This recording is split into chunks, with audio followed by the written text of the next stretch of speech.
ceerno mouhammadou saydou ba hol gonnoɗo ndeɗo hoodere jamanu naddude e aduna e hemre niwiri walla mbiyen temedande sappo e jeenayyi.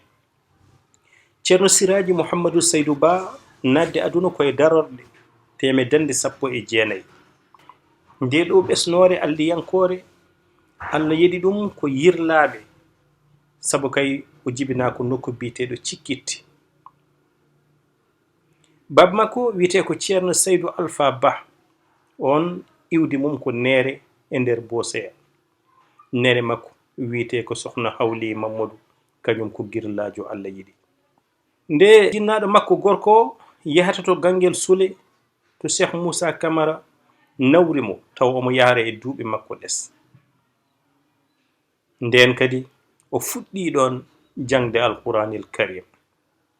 ko toon e Ganguel Soule ceerno waɗi jangde mum adande hakkunde qur'ana e sariya ha nde o dañi duuɓi sappo e jeetati no ɓe hen mbiri hedde 1918 walla 1917. o jangi ɗon nahwu, lugatul arabiya e muhammadiyu. koye nden hitande baba makko hawri e ladial. o yalti gadunol ɗangal gandal. ngal ɗangal gandal nawimo gijolon e ceerno Yero Bal. o woni ɗon feccere hitande ceernajo o rutti e jomum hade nden o wonino ɓattiɗo ceernajo o ha o woni jungo mum ñaamo. e disnodiral hakkunde sanɗaji ɓe nanodiri yaade jokkoyde jangde to Ciloñ to duɗal ceerno Hamme Baba Talla. ceerno Hamme Baba Talla ina anda yalti koye ngal ɗon duɗal kono fiɓano wonde jangguinowo. nde ceerno Hamme Baba Talla bismiɓe ɗon koye dow sarɗiji jangde ɗe lelnuno ko hen felli jaɓɓade ɓe. e hitande 1919 ceerno Hamme Baba Talla heɓtiniɗo almudo keeriɗo mo ɓattini hoore makko. o totti ɗum kadi yogo e fiyakuji galle makko. nden hoolare fawi koye tinnare oɗo almudo biteɗo ceerno Mouhammadou Saydou Ba gonnoɗo e on saaha e jangde. hoolare nde woni ɗon kono kadi fawade e yiide e teskade darde on ɗon dari e peewal mum e wonde ɗum neɗɗo juɓɓuɗo labtuɗo kala ko waɗata. koye on ni wiyama o nangi gadunol lawol Tijjani. on yamrimo kadi dokkirgol lawol ngol. hoolare hakkunde mabɓe addani ceerno Hamme Baba Talla ɓamde kala gueɗe galle watti e jungo makko. hay bitik mo ceerno Amadou Tidiane won udditno ɗon ngam wallidde e dewgol Allah jaadugol e jangde. beela kadi ceerno Hamme Baba Talla ina jaɓa ñibde ɗon saabu o ummoyi ko Ndar to joɗino ngam artude ɗon. ko kanko ceerno Mouhammadou Saydou Ba halfinano nden ɗon yeeyirde. o totta kadi kala ko fate fiya ko guese e ko ummoto toon to banggue nguuro. ko ɗon wiyama jofni e gandal ngal Fuuta adorino jangude ɗon. nde o ummiti Ciloñ o rutti Guijelon. o woni ɗon dumunno.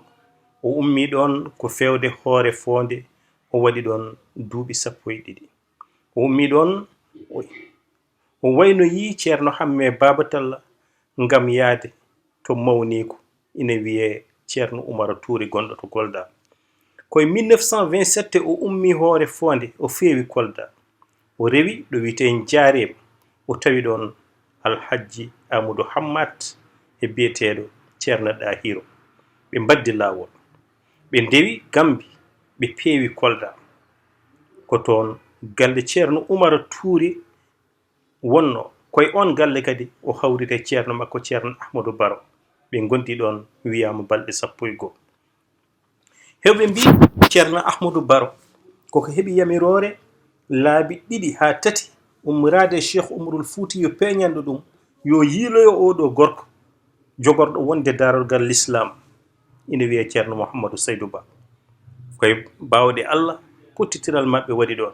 ɓe jiitodiri ni koye Jawahiral Maani e damal ɗo ɓe mbiyata aynani aynani lam yaktubuhuma qalamun fi kulli aynin min al aynani nunani. nunani nunani lam yaktubuhuma qalamun fi kulli nunin min an nunani aynani.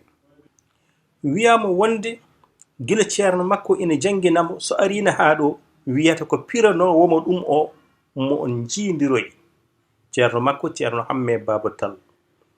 Woɗɓe mbi ala ko ɗum ɗo aadoranoka tan fireede e nder Fuuta, kono noon nde o jirgodiri e ceernajo mo suwana andude hono ceerno Ahmadou Baro on rutti e firde ngal ɗo damal. Ko ɗon kadi o heɓtini on ɗon mo wiyanno o dañi almudo jaadiɗo kono kadi laatiɗo ceerno guurdiɗo. Ko ɗon o hesɗitini wirdu makko e ceerti ɗon on yoɓnimo yo yahto Madina Alaji ko toon geɗal ngal Allah resnimo ngal gasata. Ceerno Ahmadou Baro wiyama e on saha fewti ko Côte d'Ivoire. Hade makko yaade Madina Alhaji noon ceerno Ali Thiam tawimo ɗon e galle ceerno Oumar Touré, sabu ceerno Oumar Touré jogino ko ɓi ceerno Alhaji Ali Thiam.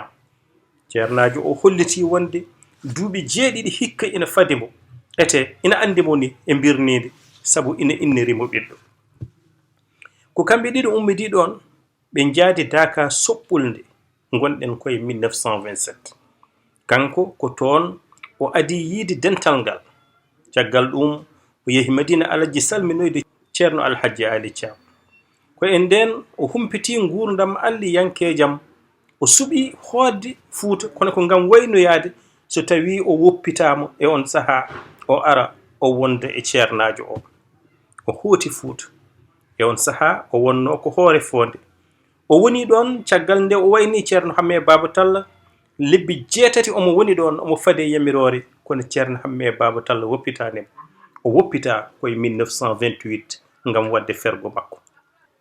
E laawol makko nde o ummini fergo o rewi wuro no wiye Silla, o rewi Gangel, o naati diwan ɓundo o. Nde o ari ha Tamba kanko e wondiɓe makko ɓe pecci e pecce ɗiɗi. Ɓe hen ndewoyi Hamdallahi kanko o reftoyi Kolda to galle ceerno Oumar Touré. Hade makko ruttade Madina Alhaji o winde ceernajo o ɓataki hollirde wonde o arti o ferani ko Allah e nelaɗo mum e Cheikh Tidiane ko kañum o ferani. Ceernajo o jabtimo e ɓataki wimo bismakimo e nokku o tan kono noon bismimo ko e ɓernde mum e nder mum. Nde o yetti toon wiyama wonde ceerno Alhaji Ali Thiam rentini dental mum holliti dental ngal holi o gorko. Halfinimo kadi dental ngal e ɓesgu mum fof.